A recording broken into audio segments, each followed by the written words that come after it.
whatever happened to let's Stixxx get the Stones, let's get the right? intro going. All right, anyway, let's do it.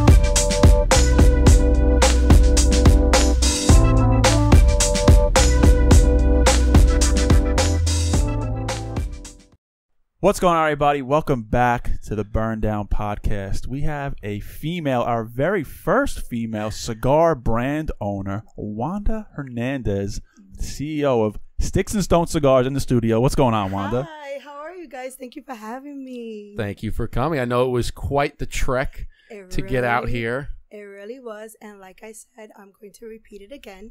This is the very first time that I have traveled so far to come see any man, especially two. You heard it here first. Just you to heard talk, it here, okay? baby. Just to talk. Just to talk. talk, nonetheless. I love Okay. it. That's a lot of dedication. It means a lot to us. So we appreciate Thank you you. coming all the way out here from where? Brooklyn, right? No, from Manhattan, Harlem. Your came publicist from over there. Manhattan? I came from Manhattan, guys. So Man. yes, Oh Manhattan. my Damn. goodness. it is definitely a pleasure to be here with you. I gotta be honest guys. with you. I don't know if I would have made the same trip. So I don't know Karen if I over here would've went done from that. Brooklyn to That's Manhattan. a over trip, here. man. Manhattan. That's Damn. called dedication. That to is dedication. entrepreneurship. Well, we Yes. appreciate that. That is that. Thank So means, you. Karen went from Brooklyn to Manhattan to Long Island. wow, what a That's- trip. That's why she is my publicist and the best publicist any girl can have. Let's, a round of Wow. applause for that Yes. dedication right That's there. that's Right. incredible. That's a trip. I thought baby. I thought at first was but Manhattan, like, and you guys left it. And Brooklyn's technically Long Island still. It's still connected on Long Island, but when you go to Manhattan, you know, there's a gap in between there. Listen, like I said, dedication. Love it. Dedication. I love it. So we need to. We are a cigar podcast.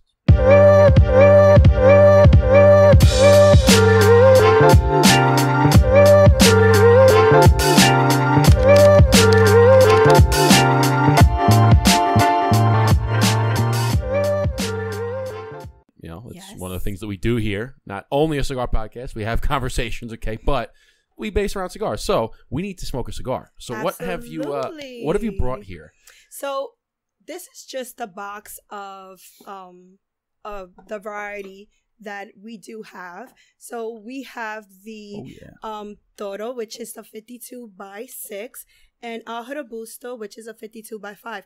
Now it's the same blend, just different sizes. And I want to show you guys, this is La Ecija de Amor. And this is our Passion Series. This is our double wrap, our medium body. And then we have the Mi Gente, which is my people. And this It's a is good song, by the way. There you go. Like a man who knows his Latin music. It's a good song, by the way. And this is our full body. And you know, this is the Mi Gente series. So you're gonna have it's full of richness. It's, you know, when people speak about earthy, they think, you know, leathery. They think, you know, more of the more harshness of, you know, earth notes. It's not harsh, not by a long shot. It's not harsh. It's very smooth. You're getting, you know, coffee, the cocoa. You're getting, you're definitely tasting the soil and what's grown within that region. So it's very rich. It's smooth. You do receive some nice spice in the medium. It has complexity throughout the third. And, you know, we know that double wraps, you know, they're not always complex. Sure. You know, so they're really nice smokes. And this means the essence of love. So Okay, what's this one called again? La Ecija de Amor, the essence of love. And this was made for the love of the culture. And that's the thought that went behind La Ecija de Amor, is a tribute to the love of the culture, to the cigar culture. And this is a tribute to the people who, you know, make up the cigar culture, you know, our people. And, you know, we are an all-inclusive brand. So if you are a cigar enthusiast or one that isn't interested in cigar smoking, that's what we stand for. You know. Now, Love where are Great these? message. Where are these made? So these are handcrafted, hand rolled in Santiago, Dominican Republic. Beautiful. Oh, okay, Yeah. right. We're right outside of where we are. Yeah. There's, we're neighbors. We're neighbors down We're in the neighbors. DR. Yeah. And a Yes. quick plug, you did win a box of blueprints last week at our She event. did. The We grand prize did. winner. We got to talk about Yes. that, walking in with all the confidence in the world. Oh, Yes. that was almost. You know how many people screamed out "rigged" when that happened? So people that don't know, we had an event at Long Island Cigar about a week ago. Hey, turn my mic up a little bit, will you, please? Yes, Thanks. Yeah, I talk like right into the mic, so mine's always loud. But You just talk a lot in general. yeah, that's true too. It's So okay. we had an event, Long Island Cigar, and Wanda and Karen came in, and right off the bat, they're like, "What are we giving away?" And I said, "We're giving away a box of blueprints as the." I don't grand care what it finale." is. I'm going to be the winner. I was And like, she goes, "I don't care what it is. I'm going to be the winner. I'm going to be the winner. I'm going to be." And the whole time she goes, "I'm going to be the winner. I'm going to be the winner." So we come up to the fight. Now Eric's picking out all the raffles, and it finally comes to the grand prize. And Karen says, "I want to pick it out." no, I said, you know what? We'll have a lady pick the grand Yes. prize. You know, Yes. make it a little, little showmanship. Yes. You know, And Karen walks up. Karen walks up. She picks the. How many tickets? You have one As ticket? beautiful as she looked, yes, I had. No, actually, I had 2 tickets because I was given an extra ticket. Oh. So I Wait, said, were they both blue tickets? They were both blue tickets. Because that was another thing too. Everybody kept gotta picking bet red. on blue, baby. and she got the blue one. So and she sure picked as- it. It was I couldn't believe it. I was like, Karen, come pick it out. We picked it out of the blueprint box. And she picks it. And I was like, motherfucker, it's Wanda. She really fucking called it. Unbelievable. That's Unbelievable. right. The power of manifestation. Love So that. she got a box of ours, and now she brought a box of hers to us. So that's So the important question is, which one are we smoking tonight? yeah. So I want you guys. What do you normally like to smoke? Oh, there's everything. We So smoke then- everything. Have you seen the Let's see. human? Let me ask you this: Yes, which one's your most popular? Our most popular happens to be the double wrap. Okay. And I say that's the most popular because I feel like it's the most versatile. So because given its complexity and it has the spice and it's also very smooth and it's creamy, it appeals to both, novice smokers as well as more veteran smokers as well. And if you're a Maduro fan, you have best of both worlds. It's a double wrap. Yeah. I mean, how could you go wrong? There's 3 of them right here, 1, 2, and 3. Absolutely. So I'm just saying, It's all in preference. But Karen's got to size, smoke too. guys. Would you like Karen's over here? Would you like to smoke as well? Okay, Yes. so which one does she like? She likes the double wrap. Okay, so now I know you're a Toro guy. And she is more of a novice smoker as well. Yeah, so that goes to show. And I've been smoking for 13 years, and I'm predominantly a Maduro. So are you going to be smoking the Mijente? Or is it Mi Gente. Il Gente? The Mi Gente. Mi gente, Mi Gente. Oh, I my couldn't people. see. I'm actually going to smoke. I'm right? actually going to, because I am still getting over my laryngitis. I'm going to go with the Robusto, but I'm going to go with the La Ecija de Amor I today. think I want to try the Mi gente. You're gonna do a Go Mi Gente? for it. I like the name. people, I like the name. yeah. You know what? Do you want to do the 2 Robustos? It's for the people, you know. You wanna Let's do the do, two? yeah, let's do it. All It's right, for the cool. people. We're gonna do the 2 Sounds Robustos if good. you don't mind. I know, just No, like, hey, you know what? I'm gonna take. She just did a Whatever whole for you spiel guys. about the Can't double smoke wrap and this and that. We'll do the other one. And then you 2 are gonna do the. Go for it. Okay, so we got Go for it. The Mi gente. And Plus, now- in all your posts, that's what you I say every single time. Absolutely. You post something. Hola, mi gente. Okay, so we have a straight cut, V cut, punch cut. Which would you like? A V, please. Straight for Karen over there. V for you. Awesome. Thank you so much. Okay. All right. So now we got. Ooh, I like it. So now Thank you. we have to go into the blends a little bit. Can you Go ahead. disclose some of the blends, or I can disclose some of the blends. Excuse me. Okay. So you have the San Andreas wrapper, that's and what I you like. have Lighter? there you go. That's I mean, everybody knows it I'll at this give point, you- but that's the same wrapper that we use. Actually, is it a Mexican San Andreas? It is a Mexican San Andreas, and I'm aware. I know. I do my homework. You know what's funny is we're gonna come out. It's gonna be the same exact blend. It's like, oh, it's the same cigar. So, I'll give you the general description of what the blend is. I do have my little secret sauce that I keep close to the vest. Okay, of course. But if you pick up the note and you hit it, I have no problems. I don't have any problem, Oh, now telling it's- you now that it's a you're test. correct. Now it's a test. So we have the San Andreas wrapper from Mexico. We have the Criollo 98, the Leguero, and we have the Capote binder from Cuba. Wow. So there's a Cuban binder.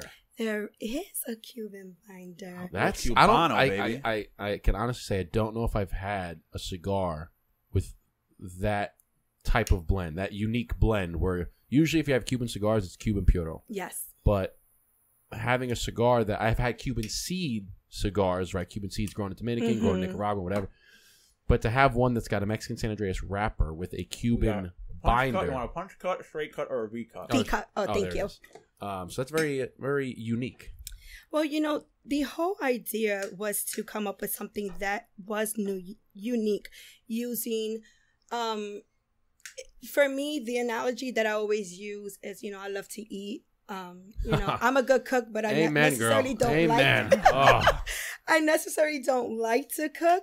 However, the analogy I always use is when you're putting together a recipe in the kitchen. You kind of put a little bit of this and that, and it's trial and error to see what complements each other. And for the what you're looking for, for us as smokers, we understand our palates and what we like. Yeah. So my focus was putting together a blend and ingredients which was going to complement my palate. As I said, I'm a 13-year veteran smoker, and I know what I was looking for.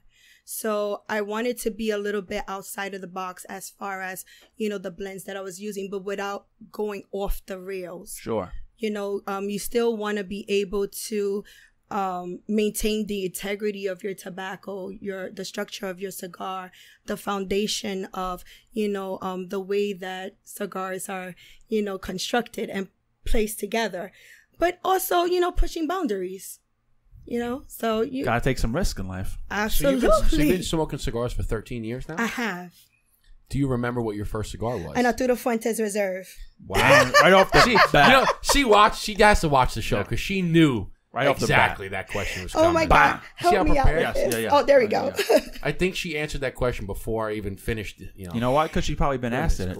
You know what? She's Not only that, you can never, let's be honest.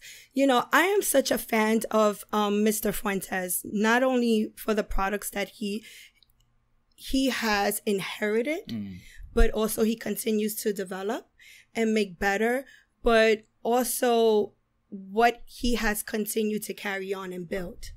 And the individual that he is, I've had the absolute pleasure to have met him and have, simple conversation, but conversation that was something that was, life-changing for me.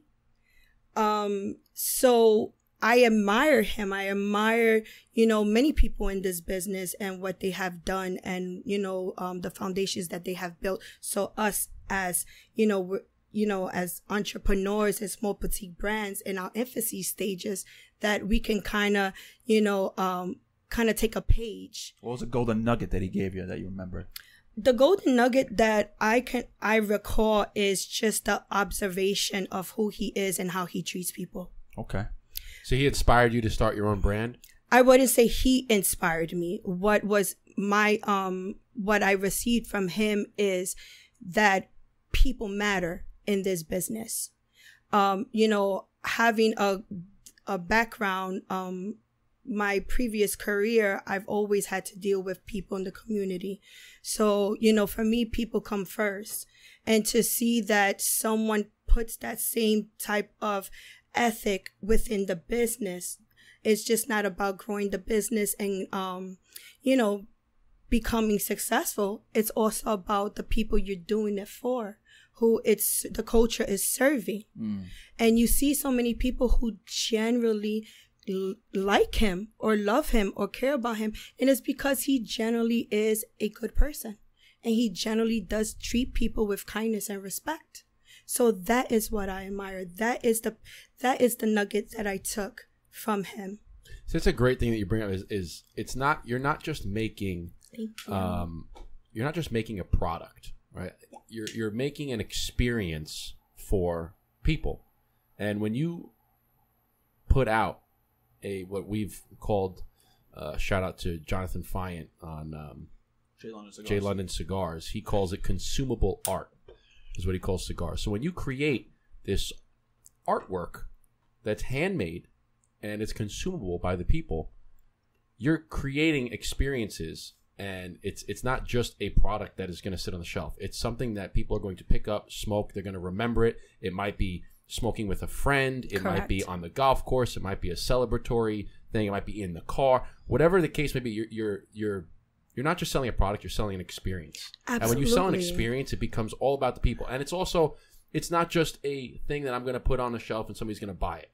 You're going to be doing events. You're going to be doing a lot of handshaking, a lot of smiling, a lot of talking to people. A lot of interaction. A lot of interactions. The people and business. The conversations that you have baby. over cigars it's incredible. Absolutely. I mean, this is one subculture which this is the only subculture that I've ever experienced where you can have so many different walks of life coming together under one commonality. And I Hence think the podcast. Yes. and it's such a beautiful thing. And I think, that is what I love about it the most. I've sat at tables with a rocket scientist, like legitly a African American brother who is a rocket scientist for NASA. And I would have never thought it. Yeah. And just the way he carried himself, so very humble. And, I used to conduct cigar events for another small boutique cigar company. And he used to attend, and we got to, know each other, just, chop it up and talk. And he shared that. And it was just mind-blowing to me, because I'm like, to my right, I'm sitting with a social worker who works with children. Over here, I have a rocket scientist. Maybe in the corner over there, someone who works in CVS. I mean, that's great. Yeah. And we all love to smoke. That's the beautiful thing about cigars. Yeah, absolutely. You walk into any cigar lounge, and you could be sitting next to, the next Elon Musk. You could be sitting next to a guy who shines shoes for a living. You could be sitting next to somebody who works for NASA. And you're all going to sit there, you're all going to light up a cigar, and you're going to have a great conversation. Absolutely. It doesn't matter who you are, where you're from, what you believe in, what your creed is, does not matter. You sit down, you have a great conversation over a cigar. And on that, I want to say, to mi gente. There you go. A little cheers. Amen. I've been waiting for a good moment to say that. Cheers. Karen, cheers. Thank you, cheers. Behind the scenes. Yes. Yeah, but like going back, we talk about it all the time. It doesn't. A little ASMR action. It doesn't matter who you are. Like it's really one of the only industries that I can think of that can put all different personalities, backgrounds into one room and be all there for one reason, and it's a cigar. What do you call it? It's the great equalizer. The great equalizer. Absolutely. And I don't want this, but sometimes I say political debates can be made in a cigar lounge because it's such an environment where you're relaxed. Yes. It's not hostile. Yes. You're kind of just ready to hang out and just conversate. Whether you have differences or not, you can talk out those differences in a very in a manner where it's not a lot of confrontation, not a lot of conflict. Right. It's kind of just mellowed out as we're talking right now. It could be Switzerland. Yeah, there you go. Exactly. It could be Switzerland. It could be Great Switzerland. point. I would argue that the number of actual arguments, heated arguments, inside a cigar lounge has to be close to none. Yeah. Whereas you go to a bar, right? For instance, you go into a bar and you sit down next to, let's say you're all at the bar and some guy's having a drink, and you sit down, you want to have a drink. Let's say he's eating dinner, and you say, "Hey, what's going on?" He's gonna look at you like, "Why the hell are you talking to me? Just let me eat dinner," right? Escalate it. Let's say you're in a bar and there's a bunch of people drinking. Somebody bumps into you, whatever. Next thing you know, it's a freaking fight breaks out, whole brawl. Go to a cigar lounge. You have a guy sitting right there. I sit down. Hey, what's going on? Full conversation. Yeah, and you're not going to see anybody screaming and yelling at each other. You're not going to see a brawl break out. None of that's going to, even if you're on opposite sides of the fence. Yeah, it's just going to be like, all right, on to the next topic. And I forgot who told us once, but it's a difference between me saying, "Hey, Wanda, let me go talk to you outside." Oh, I told you that. And you said that. Okay. It was your partner. Yeah, it was him. Yeah, give him credit. There's so much that's said on this podcast. You always forget. But there's a difference between me going to Wanda and saying, "Wanda, let me talk to you outside." You'd be like, "What the fuck? How you want to talk to me outside?" That's fighting words in some places. 100%. Or as opposed to saying, "Wanda, you want to come outside and have a cigar with me?" It's a way different tone. Yeah, absolutely. Same conversation. Absolutely. Because even if you wanted to just to talk normally and just have a regular conversation, you wanted to talk about the weather. Said, "Hey, you want to go outside and talk really quick?" No, I don't want to go talk. The mentality you want to go have changes. a cigar? Oh, yeah, absolutely. I think your mentality changes. It's like crossing a threshold. You know, you're leaving the outside world and all its issues behind you when you enter that space.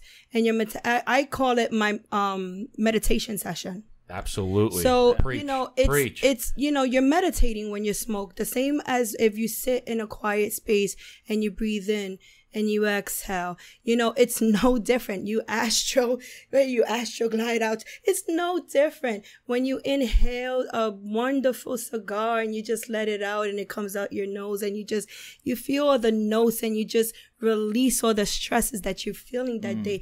It is a form of meditation. And I think that is what people, you know, who understand the culture and understand the, I'm going to say, lack of a better word, it's sort of like medication, you know. I can see that. It's sort of, you know, it's kind of like you're a bit of medicine for whatever you know, may need healing for that day. Natural medicine. It's your natural you medicine. could say your medication for meditation. There you go. Wow. Put that on a t-shirt. Baby. Little Eminem. Little Eminem. What you gonna do? No, I completely agree, because one of the things that I've said before is that, and this we got to put this as another one. Here's another saying. Here we go, baby. I said that when you're smoking a cigar, you turn cloudy thoughts into clouds of smoke, right? So you have, you know, clouds of thought into clouds of smoke, right? You have this whole day that is just stressing you, and there's this you got to worry about, and that, and all these things, and your brain is just going a mile a minute, and it's so foggy, and you can't really think clearly. But when you sit down and have a cigar, that slow breath, that relaxation turns all of that cloudiness, and you blow out clouds of smoke, and it just clears your mind. Amen. But then on the clouds of smoke, I know, I'm blowing beautiful. a lot of Beautiful. slow. Look at that ash I that's tried to. developing. And I will say this, conversely, too. If you want to sit down and have a conversation just like this, that's what cigars are good for, too. Absolutely. I've said it time and time again. You can sit by yourself, meditate. You can reflect on the past. You can visualize the future. You can meditate. You can listen to some music. You can just listen to the birds outside. Or you can go into a big cigar event like we did a week ago, where there's 100 people and you're having a great conversation at a party. Beautiful event, by the way. Thank you. We Good appreciate job, you coming guys. out. Absolutely. Well, actually, now that you say it, this is the second time you came out a far distance for two men. Hey, now. Just saying. Say it again. Knock on wood. Say it again. Just putting it out there. How you Knock doing? on wood. You guys got me. You guys How you got doing? me. You know, but actually, the first time she came out, she left with a prize. So I Yeah. did leave with saying. a prize. She did. I was determined. pause. That's Let's keep it. pause. Let's Yeah. keep PG here. Pause. You were a fireball. Like, I just couldn't believe it. What- She's like, I'm going to win what's the this. prize? I'm Karen. winning it. Boop, Wanda. and Karen, Like, and Karen's really? like, you know, the publicist that she is. She's just like, you know. Karen came in her beautiful blue dress. Yeah.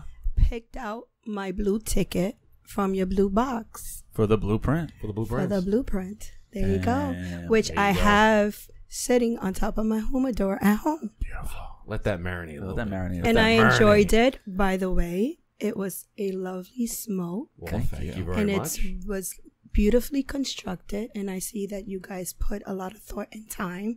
And I could really 2 years. appreciate that. 2 years. Thank you. And good for you. If you see me knocking, that just, you know, good that's luck. kind of my, that's kind of my thing. Okay, I like As long that. as we don't hear a knock from the other side of it. Yeah, that's okay. That's good then.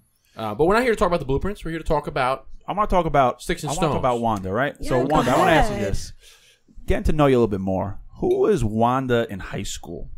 Oh, here we go. Oh, Because I want to kind of hear where That's where a you good came. question. Yeah, thank you. I haven't been. I don't think I've ever been asked You that come on to the a. burn down, you get asked Okay, very I'm with intricate it. questions. All I'm right? with it. That sounds well thought out. I can ask how you started, All but right, I want to give it to ask you Karen for, how you started in high school. Who were you in high school? Who was I in high school? I went to Art and Design High School. Okay. Art and design. Art high and school? Design. You grew up in the boogie down, right? I In grew the Bronx. up in the Boogie Down. Okay. Yes. Beautiful. You know, I've always, since I would say the 6th grade, I attended arts and performing schools which dedicated their curriculum to art and performance. Okay. So as I was groomed and, you know, by one of my art teachers, I got into Art and Design High School, and I chose to study architecture. So okay. I was just going to ask, what type of art? Were you a painter, a sculptor, or what? a Architecture? little bit of everything, because artists are very versatile. All right, well, that's why I You went into know. architecture. More of the building. More of the building. I always love structures. Which I actually want to ask you. I don't mean to cut you off, Yeah, but go ahead. I've noticed that I've seen a lot of I'll be scrolling through Instagram whenever you see some of these pictures or videos of just just wonderfully beautiful architectural designs, like for instance, like the cathedrals over in Spain, or you see the Duomo in Italy, or you see the Neuschwanstein Castle in Germany, and you see Look at you, well versed. you see He's these German. Don't give him that much you credit. see these beautiful structures, and then they were built hundreds of years ago, And they're still standing. and they're still standing, right? But now I'm looking at some of the buildings. I'm like, that doesn't look pretty. It's just straight line and straight over. I go, that doesn't look pretty. Well, do you see that? Like, what happened to the architecture? I Capitalism. think there you go. know? A lot of it. Well, there's a lot of. Well, you have to remember now we're in a different. We're in a different era where you have all these, policies that are made. People are buying space, airspace to build, and it's about efficiency.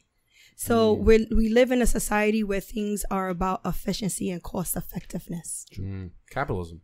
Capitalism. Yeah. I mean, I was Like, I'm not, but it's more of, I want to design something to be the most profitable as opposed to design something to look beautiful. Yeah.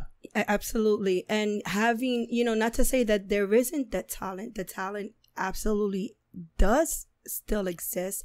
It's just, having the creative space to do so. Right. They're almost suffocated because of the growth of capitalism. It's like, I can't express this feeling I have, or I can't express my artistic ability in this space because nobody's going to build it. You're going to be like, oh, you want to build that thing? No, it costs too much. Yeah. Well, Make it cheaper. Well, architects are creators who don't want to starve. They don't want to be starving artists. So Yeah, so that's the problem. Is, like, you have this idea, and then you go to the engineers like, no, we make it cheaper, and you go, but I have to cut this. I can't put this. But this looks so sick. But this looks awesome. No, make it cheaper. No, make it cheaper. Make it cheaper. Cut the time in half. Absolutely. Cut the time. You're like, well, now, okay, just put up 4 walls and a roof. There, done. Yeah. Like, what do you need me for then? yeah, so you have I do have a large appreciation for the much older architecture structures that we have grown to see and love, and also for the much ones that are fairly new, because you have to remember, I mean, there is a beauty in being able to build the structure and what it takes to do that. It's no different than a cigar. Your cigar goes through about 100 hands. Oh, easily. Yeah. I mean, to build a structure, it's just not the architect. You have the electrician, you have the iron workers, you have the plasterers, the painters, you have everyone. It goes through thousands of hands just to get this one beautiful structure up. And, a lot of care and craftsmanship goes into it. And even if it's not the most prettiest, or it doesn't have the je ne sais quoi, as the other structures that, we've grown up seeing, to build something that has, energy efficiency, to build something that, you can place today's technology in it to be as effective and as efficient that it needs to be for the society we live in now, that's an art as well. That's a good point. It's a good point. It's a good point. I just want to see more like cathedrals and stuff. I love you gotta travel. You gotta get outside New York City. I know. Travel. When you get there and you just see it, I'm like, God, this is so, it almost brings a tear to your eye. Like, this is so beautiful. And then you come back to the United States, you're like, what the fuck, man, where's our architect? I think honestly, you're just suffocated by New York. There's well, some... but if you want to see some great architecture, I mean, New York's got it, right? No, like, you look at like really Grand does. Central, you look at Empire State Building, the Chrysler Building, all those things look Absolutely. beautiful. But now, what are those 2 apartment buildings they just built in? It literally looks like 2 pencils just stick right out of the ground. I'm like, come on, put a little flake, put a little something in there, right? Come on, man. Come on, it's our dream. Come on. But that's what I studied in, to get back to who I was in high school. That's what I went to art and design for. Wanda, I started high school at 14 years old. Wanda at 14 years old was a Afro-Latina from the Bronx. Afro-Latina. And, you know, I grew up in the South Bronx. You know, I come from humble beginnings, as a lot of us who grew up in my neighborhood did. And, you know, I knew that I wanted more, and how I wanted, and the way that I was going to get more was, I understood that I had to develop the skill that the good Lord had blessed me with. And I, by nature, was always very curious to see more than what my surroundings were. So,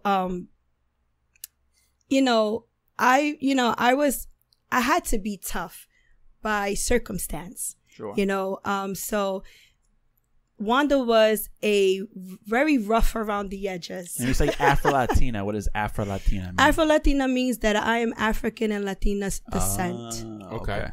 So, you know, my mom is blue-eyed, fair-skinned, blonde hair. So is my sister. My father is not. So where are your mother and your father from? My mom is Puerto Rican. Blonde hair, blue eyes from Puerto Rico? Blonde, yes, because she has more Spaniard. Okay. So, you know, we want to get into the whole historical. I don't. But, you know, with all the, the conquering and the colonization, so far and so part on. of the Spaniards that came over. Exactly. And, you know, then where was your dad from? My dad was also from Puerto Rico as well, but he had more African descent. Oh, okay. So he was, had more pigmentation in his skin. He's gorgeous man. So that's where the mix comes from. And Puerto Ricans, we're mixed. We're a mixture of so many beautiful things. It's like Manhattan.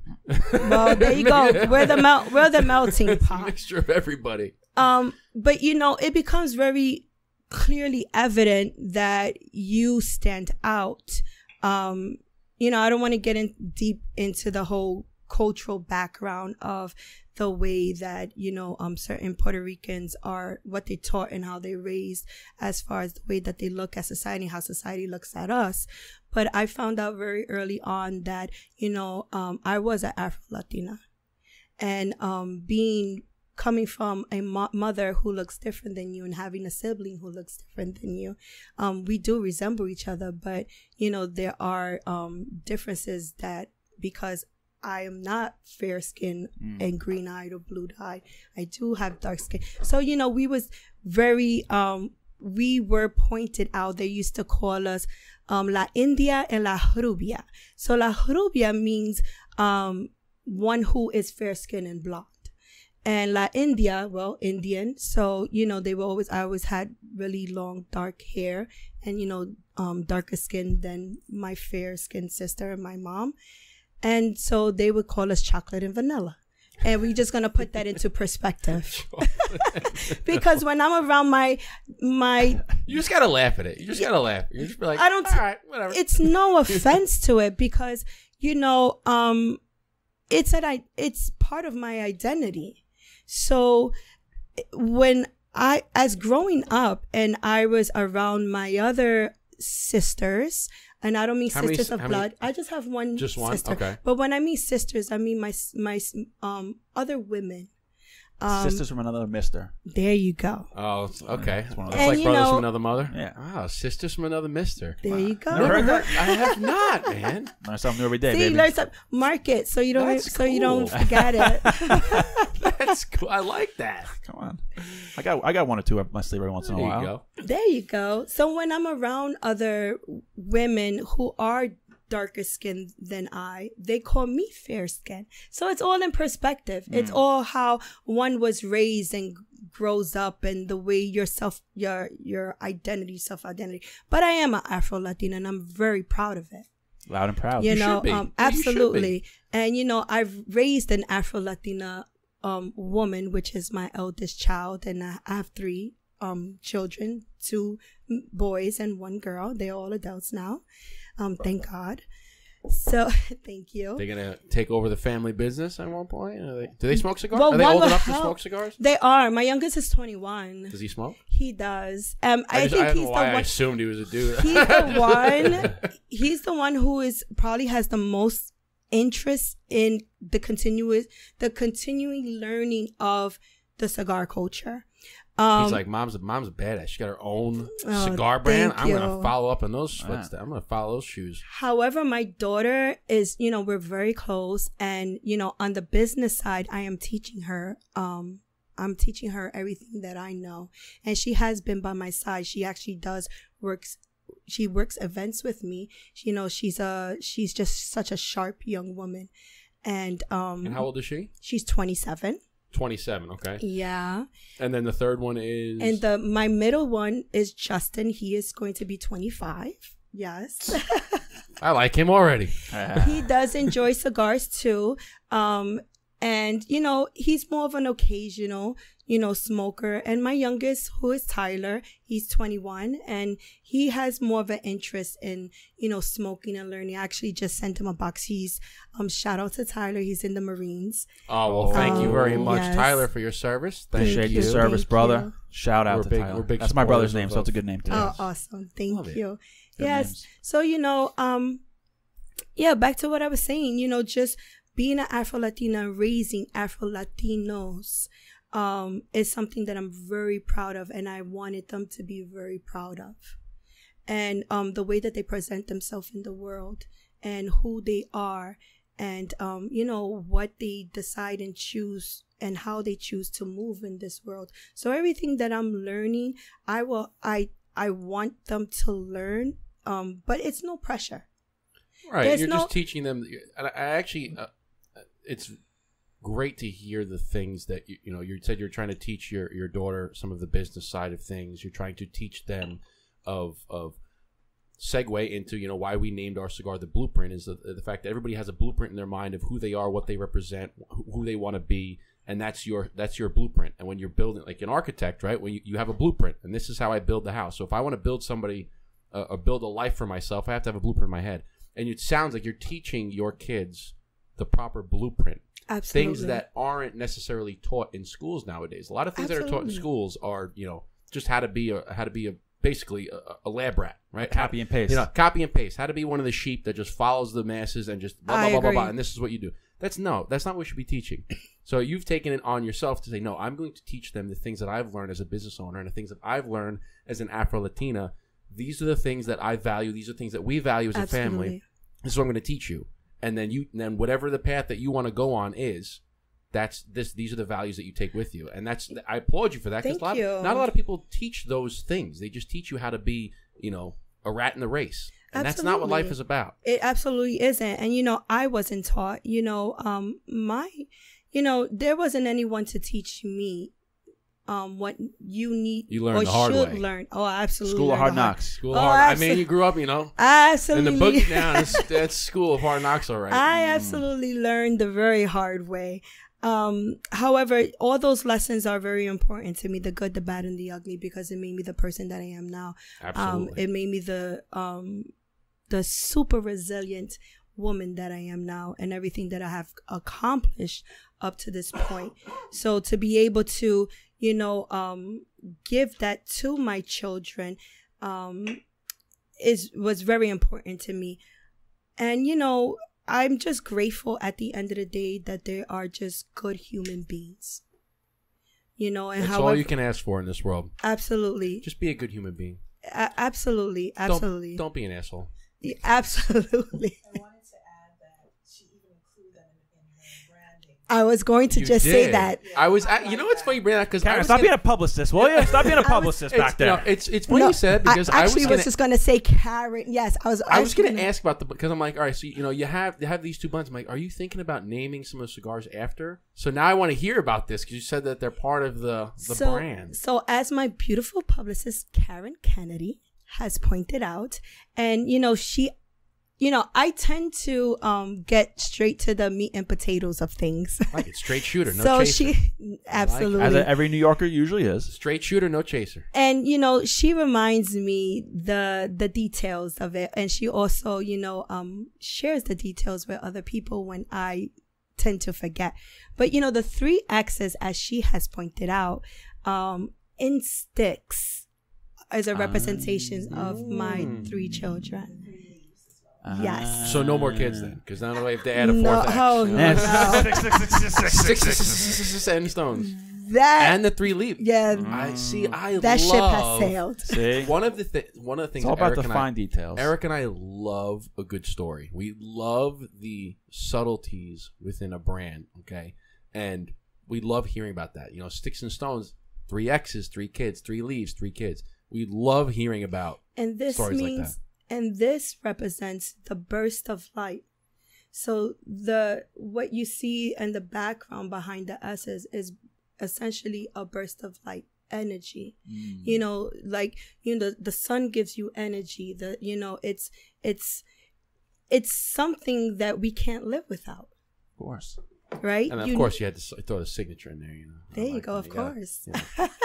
I love hearing stories about. I mean, if you look at our label, if you look very closely in the label, there's hidden words throughout the label, right? There's hidden words like impact and positivity and resilience and diligence and all these things that we've kind of thrown in there that you don't really know unless you look at it. But we love hearing stories like that. I love hearing, like we had what's his name on from Miami, the guy with the pink and blue. Nick from El Mago Cigars. El Mago, thank you. And if you look at his label, you just notice the label. It's just a picture of El Mago. a man and a woman behind a building in the background. And we asked him, he goes, "Oh, well, that's actually a picture Nick Fusco of my grandparents in front of the hotel that they opened when they came over from." Was he Cuban? I don't know if he was Cuban. His grandparents. I don't know if you remember the apartment building that collapsed in Miami a few years ago. Mm-hmm. His grandparents lived in there and they died from that. Oh wow, that is so tragic. So he made a cigar brand after his grandparents' passing. And they own a very famous hotel down there that's like from the 1950s. It's considered a historical landmark. It's like, I know which one you're talking about. It's bright pink. Yes, Yeah. it's bright pink. Yeah. It's an Instagram hit. Yeah. And then he put it on his label. And I'm It's like, and gorgeous. if you look at it, you just think, all right, it's just another person like on the label. But then he tells you the story, and you go, wow, that's an incredible story. So we love hearing the little intricacies about a That's brand. what builds a Because brand. again, if you were just Absolutely. if you were just look at this, if you just look at this, you go, oh, Stixxx and Stones, XXX, like okay, you won't even really know. Cute logo. Yeah, a cute logo, I like it. But then he said, oh, why is it 3 X's, 3 kids? Why are there 3 leaves on here? Oh, why is it? It's a burst of light. It's all these little things that come behind the actual. Absolutely. Love that. And the Love logo that. and the logo was a collaboration with a friend of mine who actually, this is what he does. He is a creator as well, and we collaborated on the logo, and he saw my vision, and together we was able to make bring it into fruition. So his name is Kendall Word, and I always like to give credit where credit is due, because we don't do anything in this life or in this business on our own. Yep. That is a great thing that you brought up, because we talked about this on, I can't remember the episode. We talk about a lot of things, Justin. It was a while back. That anybody that says they're self-made is full of shit. It's full of Absolutely. shit. Because no matter, I don't care. 100%. Even if you are an only child and you have no family and you were poor and you built something to become a multimillionaire, you had help one way or another. Maybe you didn't take an investment from people to build your brand, but you might have read a book somewhere. Absolutely. You might have gotten inspiration from somewhere. Someone dropped a seed. You might have even, let's say you started a brand and you weren't really doing too well, but then all of a sudden people started buying it. You owe your success to the people that bought your product. Absolutely. Everybody that has made something of themselves they had help. Absolutely. And if they say they're self-made and did it on their own, they're full of shit. Absolutely. And that's why, my the first blend is Mi Gente. And that's why it's dedicated to the people of this culture and all of our supporters at Stixxx Stones. And I make it my absolute mission to always give appreciation and show appreciation. Whether it's a post or, I make a quick video, and I always address everyone. Hola, mi gente. That's what I see on every video. That's why I want the mi gente. And, because when you say my people, it's personal. It's, when you're saying that we are one. And for me, together is always stronger. And, and it's like, I'm here with my beautiful publicist, but she's also my sister. Not only my sister of the leave, but, Sister from another mister. A sister from another mister. Thank you, Eric. And, and I also have another sister. Her IG handle is called Vein Notice. And we've been friends. She's also an avid smoker. And her name is Veronica Nieves. And she's also a creator as well. And, we both went to art and design. That's where we met. And she's been by my side since, like I said, we've been friends since 13 years old. And having strong ties such as your sisters or your brothers and, good friends who become family. I don't come from a strong family background. I wish I did, but I don't. When I say family, it's my immediate. And so I've learned to create a family. And therefore, that gives you an appreciation of knowing it's just not you on this planet. It's just not you when you move as a unit. And if you remain a unit, you can move the needle that much further. Mm-hmm. And that's what the culture for me is about. And that's what the platform stands for, is being stronger, giving a space for others to be able to share what they're growing. And that's how Stixxx Stones originally began. It began as a culture and lifestyle brand. How long ago did you, I'm sorry, how long ago did you start Stixxx Stones? Stixxx Stones started maybe almost 2 years ago. Okay. And where'd you come up with the name Stixxx Stones? Because there's the old adage, right? Sticks and stones break my bones, but words will never hurt me. Yeah, that was far from thought, to be honest. Was it? Okay, so how did you come up with Stixxx Stones? Stixxx Stones. Again, my friend Kendall Word. We were sitting in my living room in Manhattan, and we was thinking about coming up with a podcast. Because he just encouraged me to. I love talking to novice smokers. And for me, I really truly enjoy if someone is interested in the culture, and especially for women, because I think marketing is it always targets women into smoking sweet cigars, which I applaud any company who produces and manufactures sweet cigars. You found the niche. That is great. However, I don't think that is something that should be directly marketed to women for first-time smokers, just because they are women and because it's sweet. I would agree with that, because we always say, listen, sweet cigars, they're great for anybody, men or women. If it gets you into, if that's the stepping stone that gets you into cigars, then great.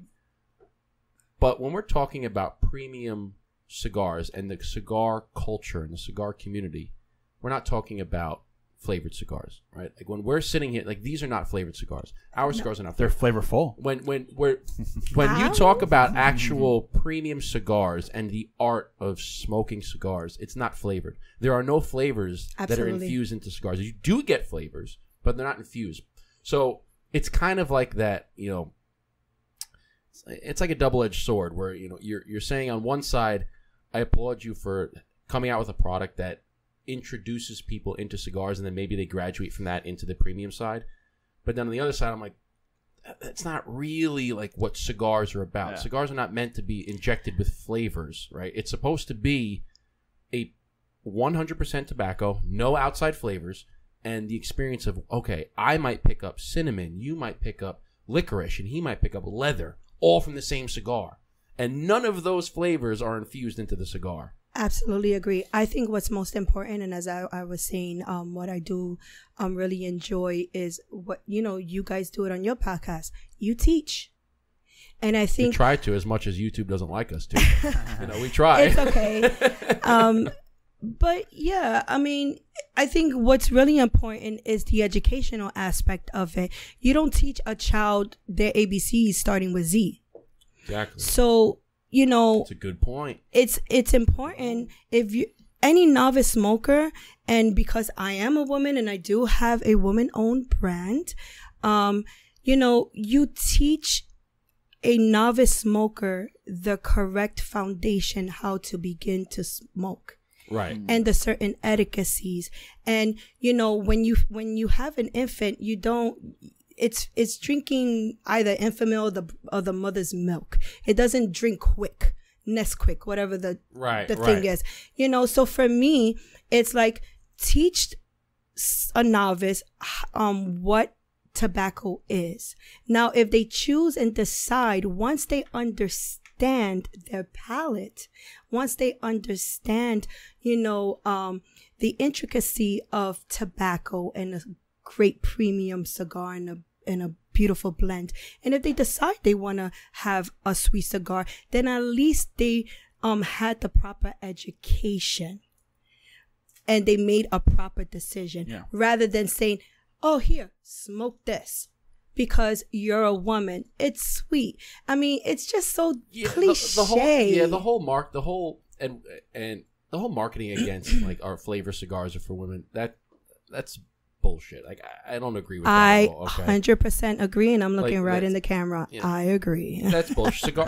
Cigars are not meant for it. Now, in the past, the culture of cigar smoking leaned more towards a male-dominated culture. Absolutely. Right? And it still is. But now, in the last, I'd say 5-10 years, we've seen a lot of women coming into the cigar community. I see a lot of women at events that are smoking cigars, and I'm like, listen, cigars, yes, it's male-dominated, but cigars are for everybody. It goes back to what we talked about in the beginning of the episode.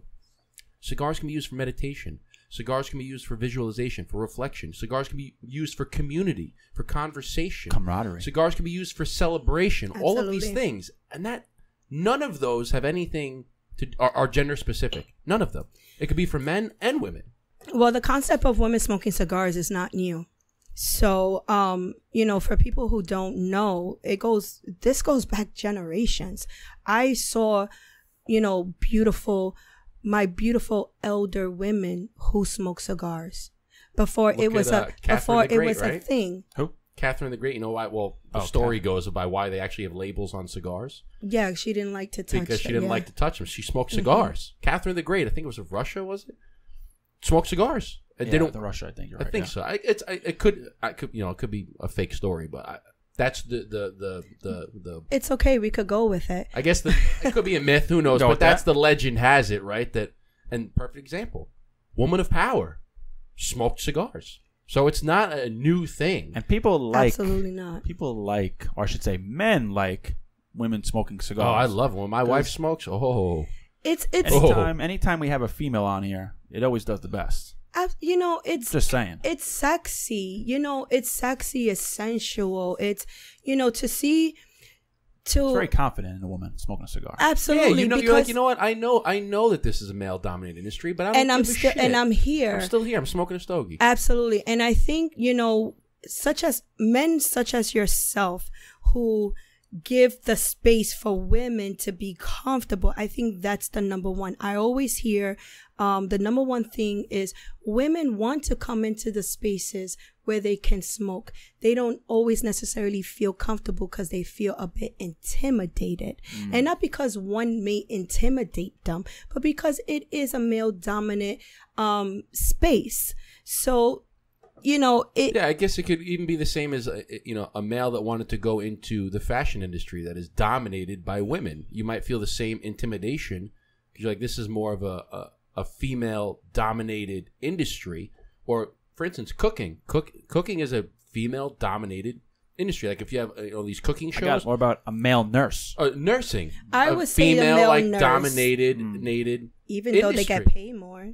Right? So It's you could feel that same intimidation. Like maybe I'm kind of almost like I'm hesitant to go into this. This is really what I want to do, but I'm hesitant because they shouldn't just go into it. Well, I think it's the labels that society places upon certain activities. And fuck with this. And Fuck the labels. I'm with that fuck as the well. labels. Okay, you want to do something? Go do it. Okay, I don't If give a shit you what anybody else enjoy tells it- you. You want to do it? Go do it. Exactly. If you enjoy it, and I think if you learn how to do it well, and you understand what it means, and you're fully engaged, and you're enjoying it, that's the number one thing for me.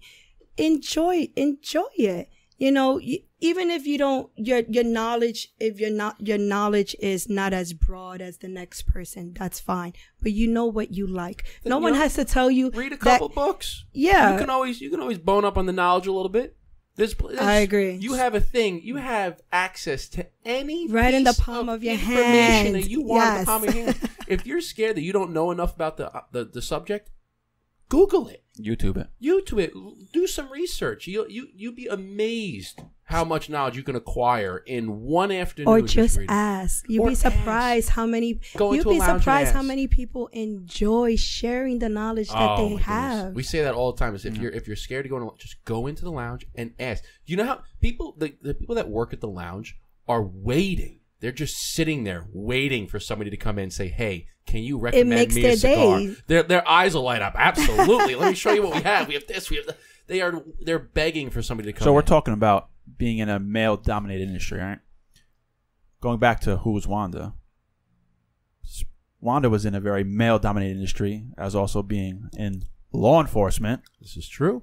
So I want to hear a little bit So about thank you to you as well for former you're NYPD in the Okay. house. both of Thank my you. brother-in-laws are NYPD currently. So Awesome. growing up, Thank Safety all to of them them. for putting their lives on the line on a daily basis Absolutely. to protect us. So we thank you for that. Oh, thank you so much. I appreciate growing it. up on the mean streets of not Brooklyn, sorry, Brooklyn, Bronx. That was Karen. That was Karen. Shout out to Crown Heights. What made you want to get into law enforcement? What made you want to get into NYPD? Longevity. Longevity. And how long were you NYPD? I was there for 16 years. I retired on disability. I got hurt on the job. So as they call it, the NYPD lottery. It didn't feel that. You got It a didn't nice little feel. pension going, it don't didn't- you there, girl? It didn't feel like a lottery. I tell you that No, much. but, But when you sit back and you, like I said, everything's in perspective. Yeah. Well, God had different plans for you. He absolutely did. You know? And I'm glad for the several surgeries that I've had to endure. And, the injuries that I healed back with. But I'm here, I'm standing, I'm talking to these two handsome guys here. Hey, we And- always say, God gives his toughest battles to his strongest warriors. Thank you. I Okay, appreciate so- that. Absolutely. But why? I like this. I like this. You like the I nod? might steal Yeah. this. That's like You goddamn right. Yeah, That's amen right. to that, right? Yeah. That's right. But I was a young mom and bride, and like I said, I come from humble beginnings, so I was on my own from an early age. So I worked retail as a manager, and I knew that wasn't it. And I decided to return back to college and finish my degree. And I had a professor, my forensic science professor, who was just retired from the police department as a lieutenant. And, he introduced me to the Cadet Corps program. And it's a program which is dedicated to college students who are thinking of a career in law enforcement. And it allows them to carry on their school schedule and also work and kind of, get a administrative hands-on of what the police department is. But when I came on, it wasn't so much administrative. So A lot of hands-on. A lot of hands-on. And, the first house that I started at was the 41st Precinct, Fort Apache. Hello, everybody.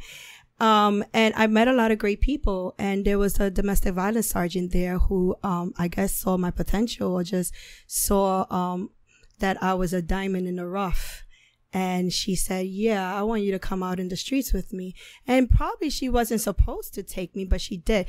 I'm sure she's retired now, so, and I'm not naming any names. Where is that? That's in Hunts Point. Okay. In the Bronx. Also at the time, a pretty rough area as well.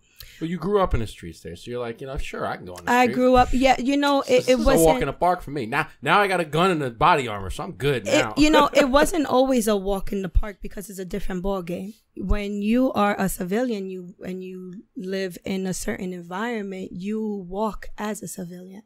When you are wearing that patch, regardless, you're essentially you're almost a target at this point. You have a spotlight on you. Yeah. And but it was out of necessity. It was something that I always admired as a kid. I recall being probably about 6 years old and going to the neighborhood elementary school, and there was this one cop, back in that time, you had the same police officer who did the same beat. So there was one cop there, and a Caucasian gentleman. That's just about all I remember. I was a kid, but you see this tall man dressed in the uniform, and I saw how he was with the community, and it was sort of an inspiration to me because he always was very caring towards the kids. So that's how I got to know him. And I guess his beat was around the school, and I saw that he was helpful. So for me at that time, the interaction that I had was positive, and I saw that someone was helpful. And so that always stood in my mind. Like, I wanted to be someone that was helpful to the community that I grew up in, because I understood that the community that I grew up in needed help. So that was what stood in my mind. But again, I was a creative, and I knew that I wanted to get out of I didn't want to become a statistic. I didn't want to become another Latina who was young, even though I kind of fell into that category. I was a young mom and young bride, which is okay because, I absolutely adore my kids. They were a part of making me who I am. They actually saved me, so you become, part of who you become is part of your circumstances, is how you grow up.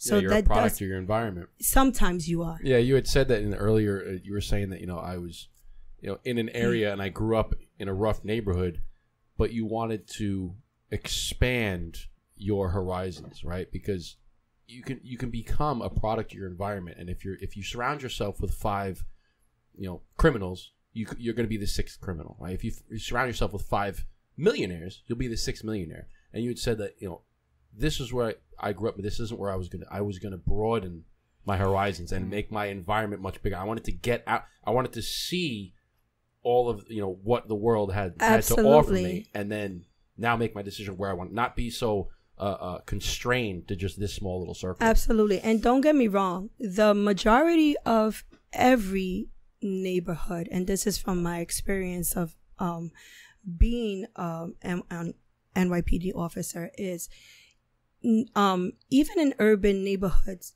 the 95% of the neighborhood consists of good, hardworking people. Yes. Good, decent people. It's the 5% that make the most noise, and all you see on every time you turn the news on, what do you see? The 5%. Because I don't want to take away. Have a lot of beautiful lessons from people who come from the same neighborhood that I've come in, and who perhaps didn't have the kind of opportunities that I was able to obtain, but I learned a lot from them. And one of the lessons that I learned was, the resilience. Be resilient, be resourceful. Also, do better. Be better. Go for better. I may have not been able to do it, but what I have done can allow you to do that. So don't waste the opportunity. Mm-hmm. And so it was out of necessity. Had I maintained my career path in being a manager, I mean, I was getting paid more being a manager than when I got on the police department, to be honest with you. I believe that. I was actually like $100 under the poverty level when I got into that. They made sure of that. Yeah. You can't collect any kind of services. So, but I saw the long game. And for me, it's always not about what's happening now. That's the same mentality that I have with my cigar brand. I can see the long game, and I always work towards what the long game is. And delaying the instant gratification. Absolutely. That's what it is. That's what it's about. Absolutely. And I had 3 kids, and I wanted more for them, and I understood that this job was going to provide that. We were not going to get rich, but I was able to provide a house for my children, a different reality than which I had. That's all you can ever want. More, right? Is just for your kids. Provide a better life than you had for your kids. I mean, to be That's what any parent can. To be rich is very subjective. I mean, if you 100%. pay your bills, if you have a roof over your head, if you can go on a vacation every year, your kids are okay. I mean, that's rich for most people. Well, they say that if you have Absolutely. a roof over your head, a warm bed to You sleep are in, rich. and food on the table every night, you're richer than like 80% of the world. Yeah. I didn't grow up poor. I didn't know that we were. It was not until I was of a certain age where I understood, oh,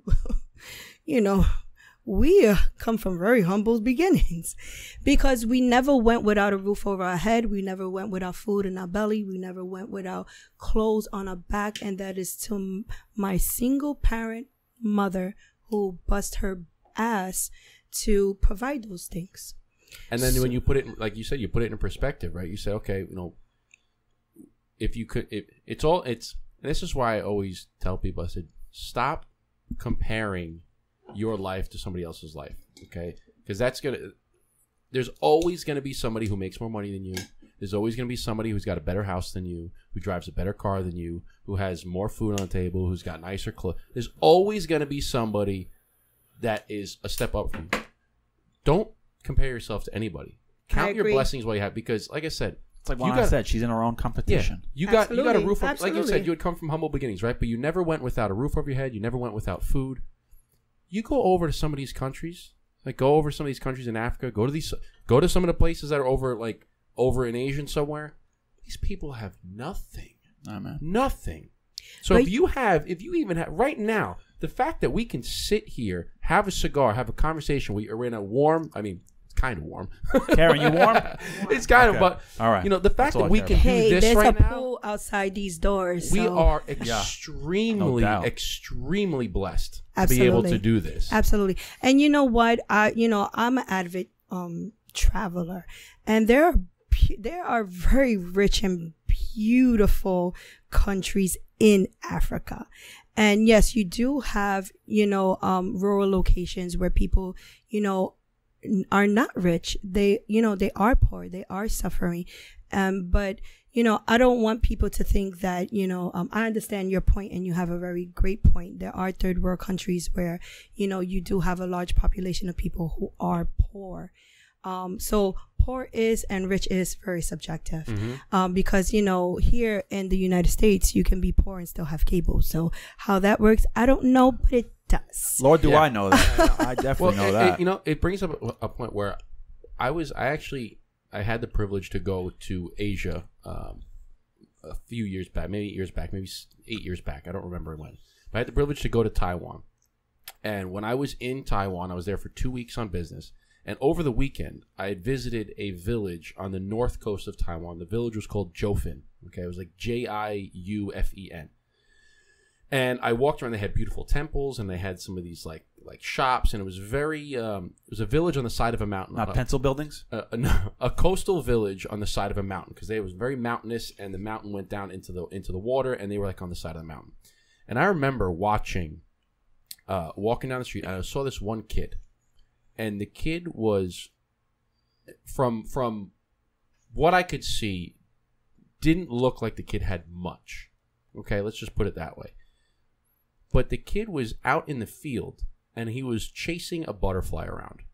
And he was having the best time of his life chasing this butterfly. And I'm sitting here, and I'm thinking, I go, there's people back home. So there's people that are sitting on Instagram and complaining that they only got 10 likes on a post. Meanwhile, this kid over here is having exponentially more fun than you are sitting on your ass on Instagram, and he's chasing an effing butterfly around. Mm-hmm. And he's got no shoes on. He's got like a ripped shirt, and he's just having a blast, and he's chasing this thing around. And I'm sitting there, I'm like, put it into perspective, right? Absolutely. Put it into perspective. Rich is whatever you make of it.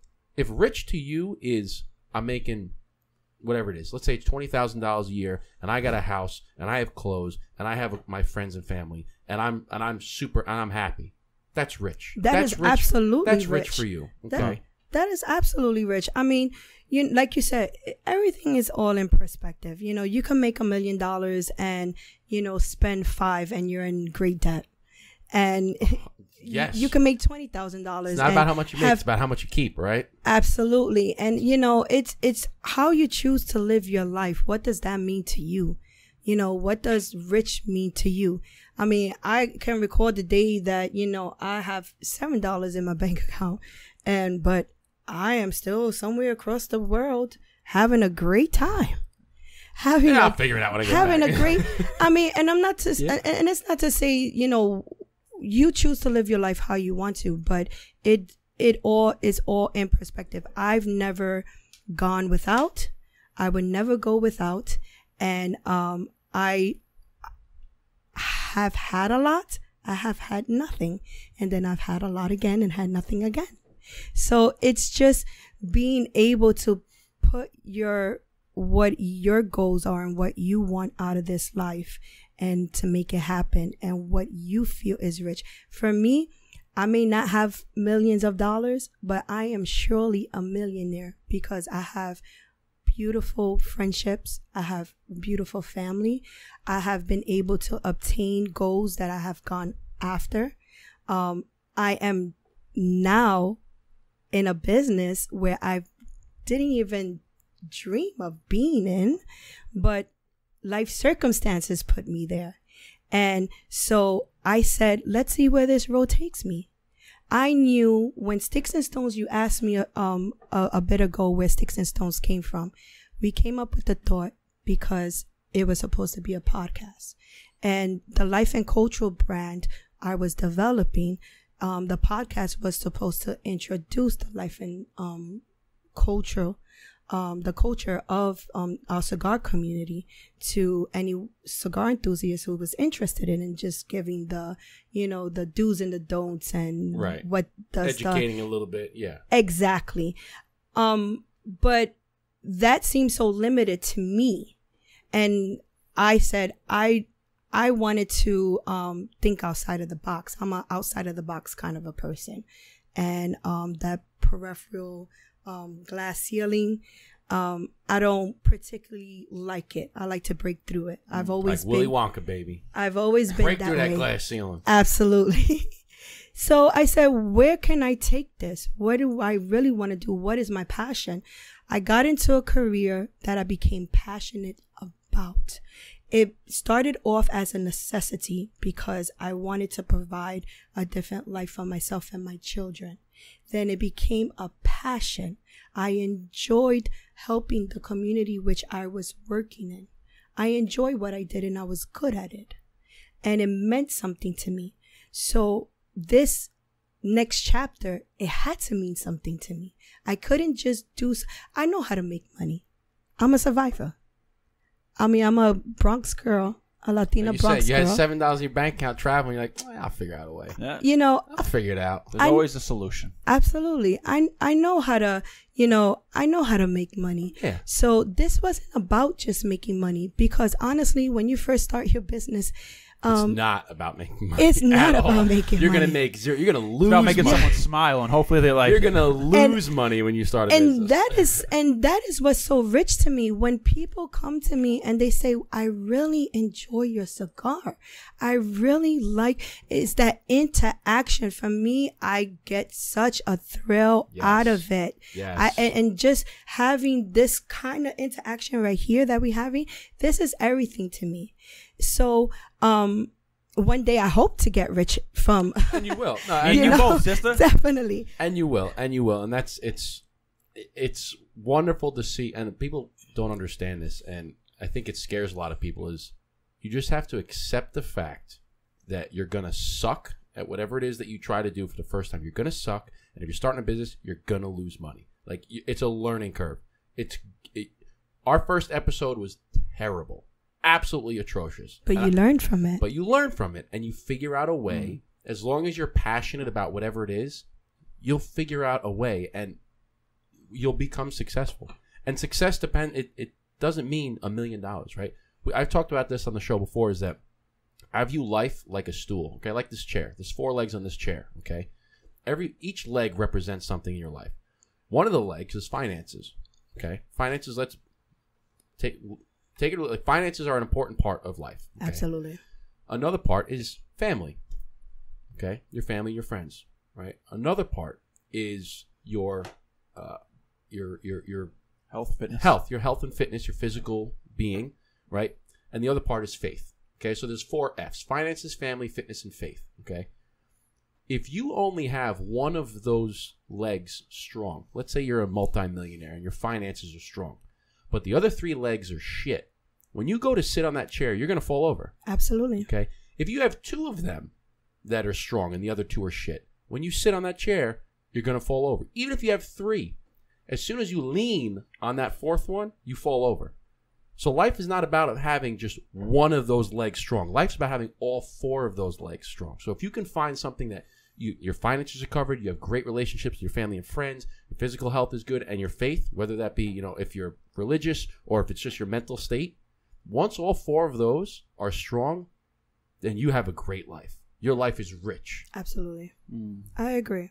I mean, we all get into something we wanted to succeed when you put a lot of work into it. I mean, you guys put a lot of work into Blueprint. Myself and my team have put a lot of work into Stixxx Stones. It shows. This cigar is. Thank you. This cigar is great. I appreciate the burn that. is great. The draw is great. It's phenomenal. I wanted to ask this because you had touched upon it before about how you can clearly see the long-term vision of your brand. So I wanted to ask, what's coming next for Stixxx Stones? Let me get that lighter real quick. Sorry. What's coming next for Stixxx Stones is to continue to maintain the consistency and the quality of our blends, and to make sure that we're actually back in production because knock on wood, we came out October 12th of this year, and our first go around of inventory is at its last leg. So, we need to re-up. So it's just making sure we maintain the quality and the consistency of, our cigars. And we do have other blends that we are developing. And I just want to make sure that we grow. I don't want to be, I essentially do enjoy being a small boutique brand. I want to build on that. I don't necessarily see myself having 15 different blends. I like control environments. Well, yeah, that's part of my OCD. For being, I'm assuming that you're the only person behind it, besides Karen being your publicist, but blending, you're the only person. No. You're not. No, I am you're not. Wrong. You're wrong. No, I am not. And I'm not, I work with the Lopez Gomez factory, the Hoyt, the Hoyto Tabacalario out in Santiago. That's my manufacturer, and Juan, who is my master blender, absolutely we collaborate with his skill and his over 45 years of experience in this industry has given me a blueprint. Hey. Wink, wink. There you go. Hey. But you're the only one that's like pushing this. Like, you're the owner. Oh, of the yeah. brand. No one has my blends. Right. Absolutely no. So my point is, it's almost impossible to keep the quality of 15, 20 different cigars when it's just you. It's like it's just me. I don't have enough bandwidth to make sure that 15 different cigars are. It's not like you have a team of 15 people helping you. Yeah, anything that listen, you don't have 15 different variation of the Big Mac, right? That is a great point. Listen, Here's what it is. It's the big and tasty. This is it. Special sauce, right? Absolutely. And they both have special sauce. And I think that's what makes them unique is that Not to be confused with the Big Mick. the way that they're curated and, you know, the special, you know, ingredient that is in there, it's something that many people don't do or have. And that's what makes it unique. So I much rather have a smaller amount of blends that can continue to maintain its consistency in the high quality rather than 15 and then, you know, 2 drop off. And you know, that's not what we want to do. We building a brand of quality. 100% agree. You need to have, I'd rather have, and I've actually said this with when it comes to people too, is I'd rather have 4 quarters than 100 pennies when it comes to like my friendships. Absolutely. Yeah. I'd rather have 4 people that are good, quality, wholesome friends than having 100 people that I can't Quality over quantity. Exactly. So you'd rather have 4 or 5 blends that you know these are rock solid A+ blends than 15 B- blends. Absolutely. And continue to improve on the ones that we do have because there's always room for improvement. And What's that's your favorite part about putting your cigars together, putting the blends together, the process? Like, what's your favorite part about the process? I want to ask, I should say. The collaboration of great minds. Being able to work with people who've been in this industry, who have taught me so much, who can share their knowledge with me so that I can produce something that is of a great standard and high quality. And just being in the nitty gritty. I don't know if you guys have seen on my IG page, but out in September I was in Dominican Republic, and you know, I was in the factory, and you know, I learned how to roll. Not to say that I'm a great roller, but I learned the ABCs and be hands-on. I'm a hands-on kind of person, learning the steps to what it takes from the soil to, you know, the planting of the seed and the harvesting and, you know, the curation and just all the meticulous steps that it takes to create this beautiful cigar. Consumable art. Absolutely. That is that is my absolute favorite part. When like I said, my background is a creator. It's not so much about the final product, but it's about the stages that it took to create. Steps. It's about the journey, not the destination. Absolutely. And you know, just you know, going through that process of creating it, then you can see all the work that you put in, what you developed, you know, seeing the end result. But the end result is great, but it's the story behind it. You know, so for me, that's the favorite part. For me, sitting down and speaking with, you know, and I call it, I say my team because it takes a team. Most definitely. So having people who've been in the industry, like I said, for over 45 years, and they understand. I'm not always the most eloquent with my words. I know what I want. I can describe what I want. And sometimes, and Karen's like one of my best person. I don't have to break it down to her in so many words for her to understand. When you have people around you who understand your vision and understand what you want, and you could tell them in just a few words what you're looking for, and they get it. And then they can help you create that. For me, that's beautiful. So I am still at the infancy stage. I do understand what my palate is. I do understand what cigar tobacco. I understand what it takes to create that. However, I'm still learning. I'm still an infant in this industry. With all the knowledge that I do have, I am still an infant. So when I'm surrounded by people who have this type of knowledge and experience, and they could understand me, and they know that I know, and they have that respect, and they're looking at me like, I got you. See, and it's funny It's a beautiful because thing. it's a beautiful thing when you can Absolutely. and that's what makes a master blender so impressive is you can just go to them. Like when we went with our blueprint, I went to them and said, listen, we want something that has a leather body, it has a little bit of coffee undertones, and it's got a little touch of like chocolate, but we don't want sweet chocolate, we want like dark chocolate. And he goes, I got you.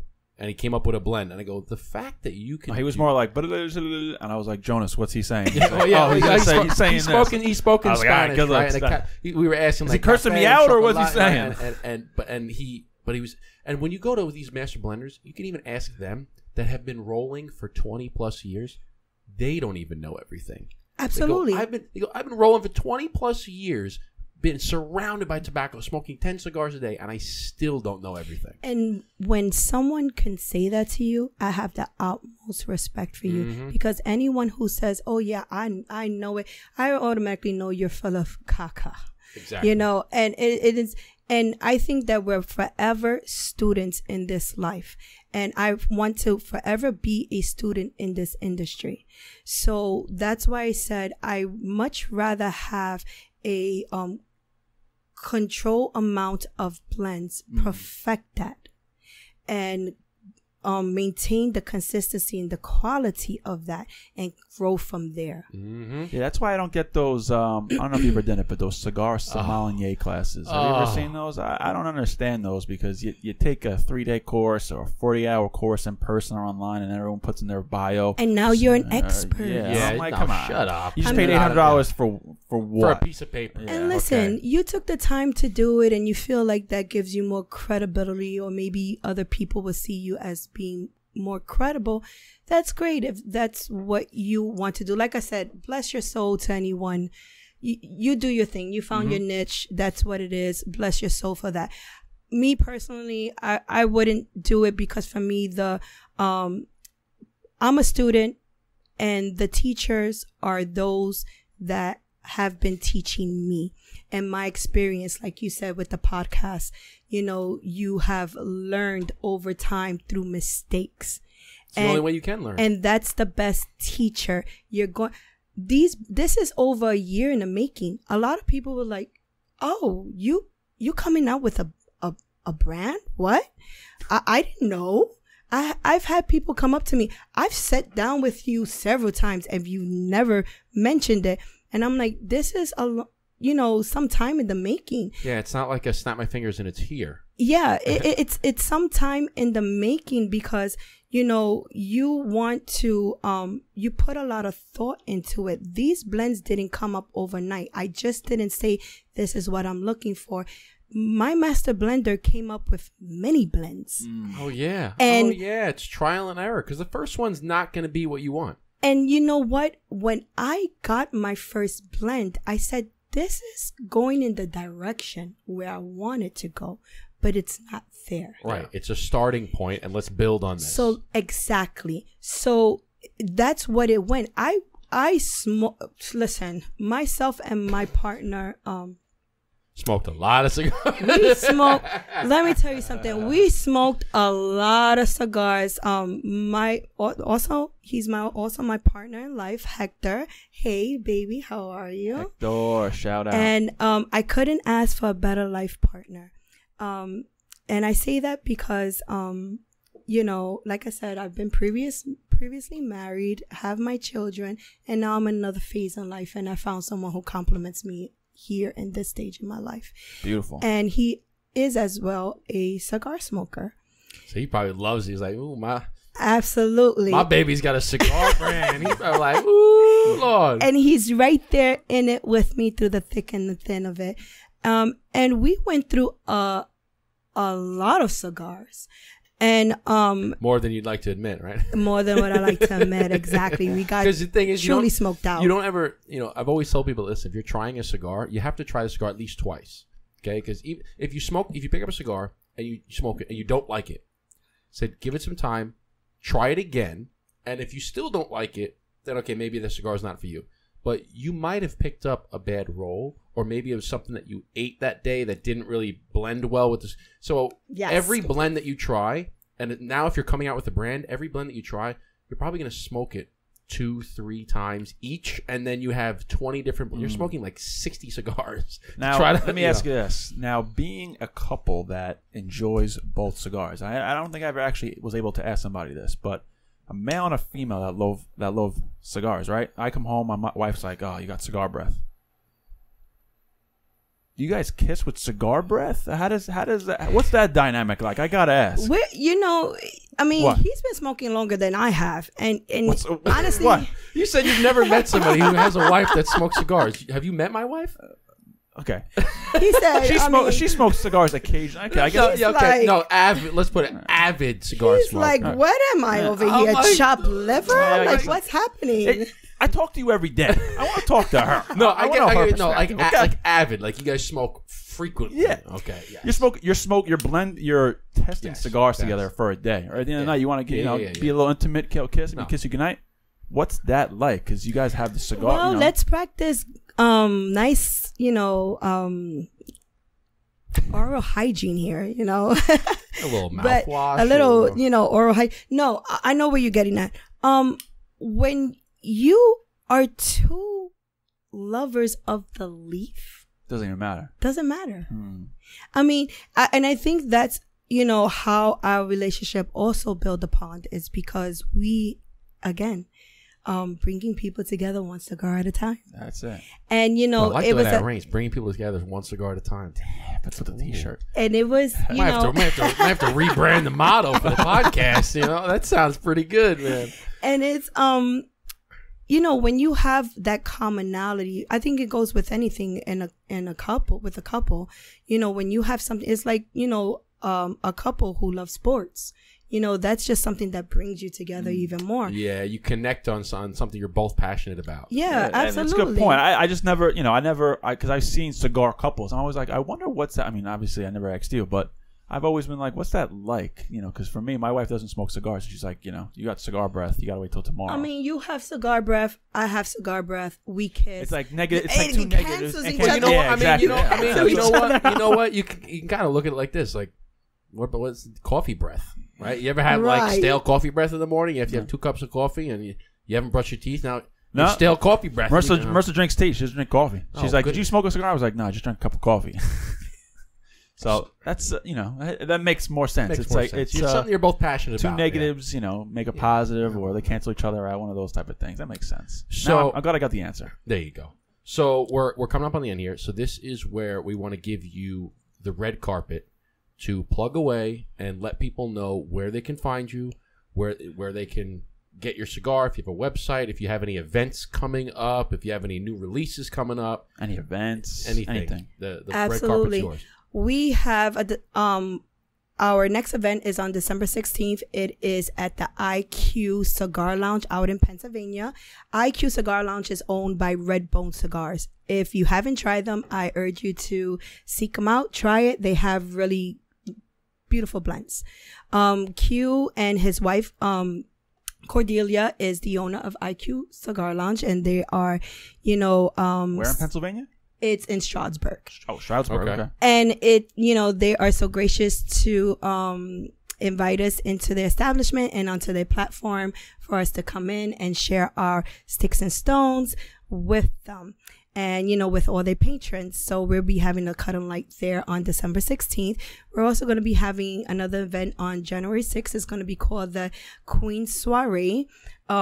Male and female, of course, are all welcome, but it's an event where, I would like to dedicate to all our sisters of the leaf, and that is in Havana Dream Cigar Lounge out in Queens. Ooh, Been we there know that. before. Yeah. Yes, with Tony and his partner as well. And our cigars can be found there as well. Our cigars are also at Cigar City Club out in Atlanta. Miss Kim has 3 locations there. So she has Flavor Cigar. That is the name of her cigar brand. Actually, the company is called Flavor Cigars. Flavor. We're also in Harlem Continental Restaurant. Felix Perides, who is the previous owner of Harlem Cigar Room, which is my cigar home, which this idea and the journey began.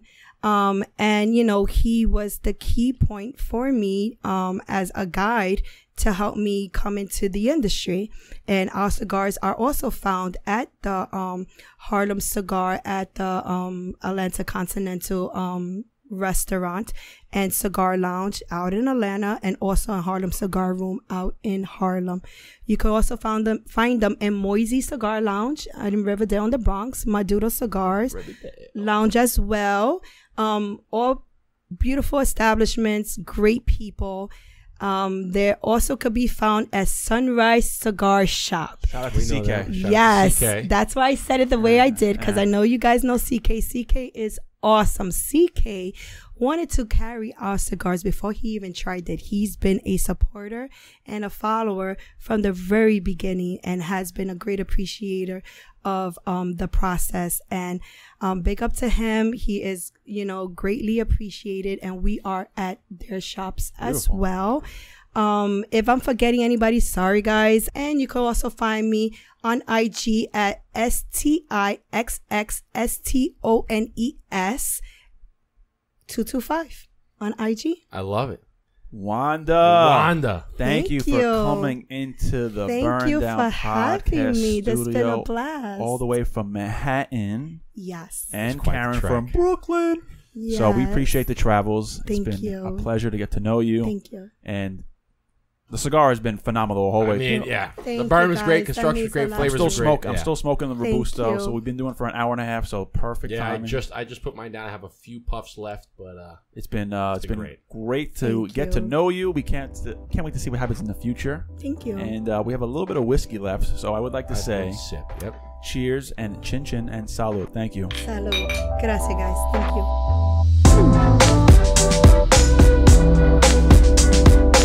It really was, and like I said, I'm going to repeat it again.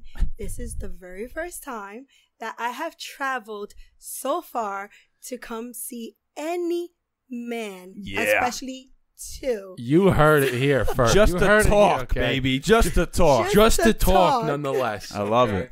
That's a lot of dedication. It means a lot to us. So we appreciate Thank you you. coming all the way out here from where? Brooklyn, right? No, from Manhattan, Harlem. Your came publicist from over there. Manhattan. I came from Manhattan, guys. So Man. yes. Oh Manhattan. my! Party. Beautiful event, by the way. Thank you. We Good appreciate job, you coming guys. out. Absolutely. Well, actually, now that you say it, this is the second time you came out a far distance for two men. Hey now. Just saying. Say it again. Knock on wood. Say it again. Just putting it out there. How you Knock doing? on wood. You guys got me. You guys How you got doing? me. You know, but actually.